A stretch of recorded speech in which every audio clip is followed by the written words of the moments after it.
السلام علیکم دوستو، آپ میرا چینل گولڈن اسلام دیکھ رہے ہیں۔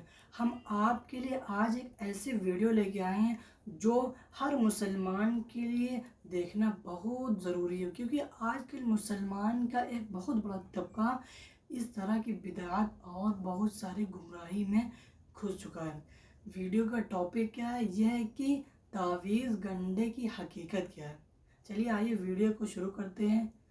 چلیے تعویذ جو پہنتے ہیں وہ بھی لوہے کا یا چاندی کا ہوتا ہے، اور اگر منع کیا جائے تو کہتے ہیں کہ اس میں بیماری کے شفا کے لیے ہم نے تعویذ پہنا ہے، تو اس کا کیا مسئلہ ہے؟ شفا کے لیے تعویذ ہے نا، یہ اوپر جو خول ہے میٹل کا جو ڈبیا بنی ہوتی ہے، چاندی کی عام طور پہ کہتے ہیں، لیکن شاید چاندی کی بھی نہیں ہوتی ہوگی، تو یہ جائز نہیں ہے۔ تعویذ پہننے کا طریقہ ہے کہ پلاسٹک کوٹنگ کر لیں، اس کو پہلے موم جامہ بولتے تھے۔ موم جامہ میں شاید عام طور پہ لوگ نہیں سمجھیں کیا ہوتا ہے۔ یہ کپڑا جو ہے نا، کپڑا، اس کو پگھلے ہوئے موم میں بھگو دیا جائے، اب یہ باہر نکالیں گے تو یہ کپڑے میں موم جذب ہو جائے گا، یہ کپڑا تھوڑا کڑک اور اس طرح کا ہو جائے گا کہ اس یہ واٹر پروف ہو جائے گا یہ، اور اس میں آپ تعویذ ڈالیں گے نا، یوں یوں کر کے چپکا لیں گے تو یہ تعویذ اس میں پیک ہو جائے گا، پانی نہیں جائے گا۔ اس لیے پہلے موم جمع کرتے تھے، اب اس کا آلٹرنیٹ موجود ہے، پلاسٹک ہوتا ہے، ریگزین باری بعد میں آئے گی۔ پلاسٹک جو ہے، پلاسٹک کو آپ لپیٹ کر اس کو موم بتی سے یا کسی چیز سے اگر جلا کر چپکا دیں گے تو یہ چپک جائے گا، یا پلاسٹک کی چھوٹی سی تھیلی ہے اس میں ڈال کر اس کو چند تہہ کر کے اس کو آپ پیک کر لیں گے، پھر شاید نہیں بھی چپکائیں گے، اور اب ریگزین یا کپڑے میں سلائی کر لیں گے تو یہ موم جامے والا ہو گیا۔ اب اس کو پانی امید ہے کہ صدمہ نہیں پہنچائے گا، ورنہ یہ ویسے ڈالیں گے تعویذ میں پانی کہیں سے پانی راستہ بنا ہی لیتا ہے، اپنا داخل ہو جاتا ہے، پھر یہ تعویذ میں جو لکھا ہوا ہے اس کو، بلکہ پسینہ بھی اتنا بازو آتا ہوتا ہے کہ وہ بھی ہو سکتا ہے داخل ہو جائے اندر۔ تو یہ طریقہ ہے تعویذ پہننے کا۔ چاندی کی ڈبیا میں بھی اگر آپ موم جامہ نہیں کیا ہوگا یا پلاسٹک کوٹنگ نہیں کی ہوگی تو وہ تعویذ حفاظت تو نہیں ہوگی۔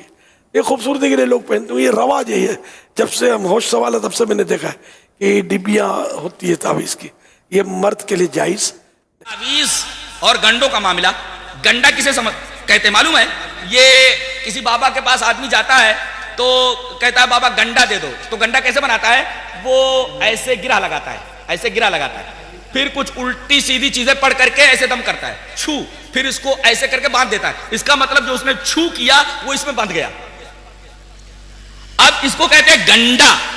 اب اس کا ثبوت ہے کیا اسلام کے اندر؟ یہ حدیث پاک دیکھیے، وعن ابی ہریرہ رضی اللہ تعالی عنہ قال قال رسول اللہ صلی اللہ علیہ وسلم من عقد عقدۃ ثم نفث فيها فقد سحر ومن سحر فقد اشرک ومن تعلق شيئا اكل الیہ، رواه النسائی فی کتاب الایمان وشرائعہ۔ حضرت امام نسائی اس حدیث پاک کو ایسے ہی کتاب الایمان کے اندر لائے، راوی حضرت ابو ہریرہ ہیں۔ حضرت ابو ہریرہ رضی اللہ تعالی عنہ فرماتے ہیں کہ رسول اللہ صلی اللہ علیہ وسلم نے ارشاد فرمایا، جس آدمی نے گرہ لگائی، یہ گرہ لگانا، جس آدمی نے گرہ، من عقد عقدۃ، جس آدمی نے گرہ لگائی، ثم نفث فيها، پھر اس کے اندر پھونکا، چھو، فقد سحر، اس نے جادو کیا، ومن سحر فقد اشرک، جس نے جادو کیا اس نے شرک کیا، ومن تعلق شيئا اكل الیہ، اور جو آدمی کوئی چیز لٹکاتا ہے تو اس کے حوالے کر دیا جاتا ہے۔ کسی آدمی نے ڈورا لٹکایا، اللہ کہتا ہے جا میں نے ڈورے کے حوالے کر دیا، یہ ڈورا کیا تیرا بنا لیتا ہے، کیا بگاڑ لیتا ہے، بنا لے بگاڑ لے۔ جو آدمی جو چیز لٹکاتا ہے اللہ اس کو اس کے حوالے کر دیتا ہے۔ اب بتائیے یہ امت جو ہے یہ ڈورے کے اوپر آ کر کے رک گئی ہے۔ بتائیے جس امت کا ایمان، جس امت کا اعتقاد باریک دھاگے کے اوپر ٹک جائے، بتائیے اس امت کو اس دنیا سے مٹنے سے کون سی طاقت روک سکتی ہے؟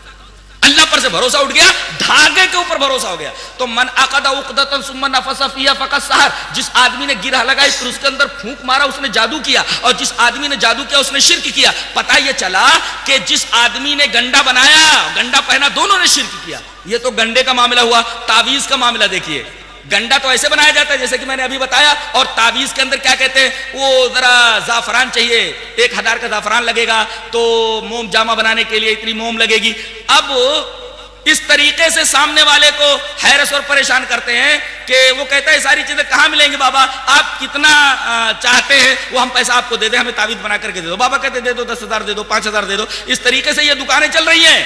اب آئیے ذرا تعویذ دیکھتے ہیں, موم جامع اور زعفران کی حقیقت دیکھتے ہیں. حدیث اس طرح وان عقبۃ بن عامر الجہنی رضی اللہ تعالی عنہ ان رسول اللہ صلی اللہ علیہ وسلم اقبل الیہ رات فبایا تسعۃ وامسک واحد فقالوا یا رسول اللہ بایعت تسعۃ وترکت هذا قال ان علیہ تمیمۃ فادخل یدہ فقطع فبایعہ وقال من علق تمیمۃ فقد اشرک. رواه احمد فی مسندہ. حضرت امام احمد بن حنبل رحمہ اللہ اس حدیث پاک کو ایسے ہی مسند احمد کے اندر لائیں. یہ مناظرے کی باتیں کرنے والے اور یہ اس طریقے سے ہار اور جیت کی بات کرنے والے, یہ لفاظی کرنے والے, یہ لفظوں کی بازیگری کرنے والے, ذرا ایک حدیث پڑھ کر کے بتائیں. حالت خراب ہو جائے گی. ایک حدیث نہیں پڑھ سکتے اس لیے کہ حدیث وہی پڑھ سکتا ہے جسے نبی کریم صلی اللہ علیہ وسلم سے محبت ہو. حدیث کی باتیں وہی کرتا ہے جس سے نبی کریم صلی اللہ علیہ وسلم کو محبت اور جو نبی کریم صلی اللہ علیہ وسلم سے محبت کرے. جی لفاظی کا نام تقریر نہیں ہے. نبی کریم صلی اللہ علیہ وسلم کی بات آپ پیش کر دیجئے. یہ حدیث پیش کی گئی وہ مسند احمد کی ہے. حضرت عقبہ ابن عامر جوہنی اس روایت کے راوی ہیں. حضرت عقبہ ابن عامر جوہنی فرماتے ہیں کہ نبی کریم صلی اللہ علیہ وسلم کے پاس 10 آدمی آئے. آپ نے 9 کے لیے بیعت کے لیے ہاتھ بڑھا دیا. ایک آدمی نے جب ہاتھ بڑھایا تو آپ نے ہاتھ کھینچ لیا. تو لوگوں نے کہا کہ اللہ کے رسول یہ 10 آدمی جو آپ کے پاس آئے تھے وفد کی شکل میں, آپ نے 9 سے تو بیعت کر لی, لیکن ایک آدمی نے جب بیعت کے لیے آپ سے ہاتھ بڑھایا تو آپ نے اپنا ہاتھ کھینچ لیا, اس سے بیعت نہیں کی. وجہ کیا ہے؟ تو آپ نے فرمایا رہے دیکھ نہیں رہے ہو اس کے اوپر تعویذ ہے, وہ تعویذ پہنے ہوئے ہے. اس آدمی کو معلوم ہوا کہ تعویذ کی وجہ سے نبی کریم صلی اللہ علیہ وسلم نے مجھ سے بیعت نہیں کی, لہذا اس نے اپنا ہاتھ داخل کیا فقطعہ, اس تعویذ کو کاٹ دیا. اب جب تعویذ کو کاٹ دیا فبایعہ, تو نبی کریم صلی اللہ علیہ وسلم نے اس سے بیعت کی. یہاں ایک بات اور سمجھ لیں, بیعت 2 طریقے کی ہوتی ہے. ایک بیعت ہوتی ہے مذہبی, ایک بیعت ہوتی ہے سیاسی. مذہبی بیعت صرف نبی کے ہاتھ پر ہوتی ہے. اب قیامت تو کوئی نبی آنے والا نہیں, مذہبی بیعت کا جواز ختم ہو گیا, کسی اور کے ہاتھ میں مذہبی بیعت نہیں ہوگی. اور ایک بیعت ہوتی تھی سیاسی جو خلیفہ کے ہاتھ پر ہوتی تھی. اب خلیفہ جب کبھی ہوگا تو اس کے ہاتھ پر سیاسی بیعت ہوگی. تو ایک بیعت ہوتی ہے مذہبی جو نبی کے ہاتھ پر, نبی قیامت تک اب نہیں آئے گا, لہذا یہ مذہبی بیعت ختم. اور اگر کوئی خلیفہ ہوگا تو اس کے ہاتھ پر سیاسی بیعت ہوگی. بقیہ تیسری بدعت کا کوئی تصور نہیں ہے. یہ جو پیری مریدی کے بیعت ہے یہ سراسر بدعت ہے. تو یہ بیعت کا بھی معاملہ ہو گیا. اس کے بعد آپ صلی اللہ علیہ وسلم نے جب اس نے تعویذ کاٹ دی, پھینک دیا, تو آپ نے بیعت کے لیے ہاتھ بڑھا دیا, بیعت کر لی اس نے. اس کے بعد آپ نے ایک اصول بتایا, وقال, آپ نے فرمایا من علق تمیمۃ فقد اشرک, جس آدمی نے تعویذ لٹکائی اس نے شرک کیا, لہذا تعویذ بنانے والا مشرک اور تعویذ پہننے والا بھی مشرک. یہ گنڈے اور تعویذ کا معاملہ رہا. تو دوستو آپ لوگوں نے جلال الدین قاسمی صاحب کا جواب سنا, کس طرح سے وہ بیان کر رہے تھے کہ تعویذ پہننے والا اور تعویذ بنانے والا دونوں مشرک ہیں. اور اس سے ان کی ویڈیو سے پہلے جو وہ عالم تھے وہ بتا رہے تھے تعویذ کو ایسے بناؤ, تعویذ کو ایسے پہنو, یہ سب بدعتیں ہیں.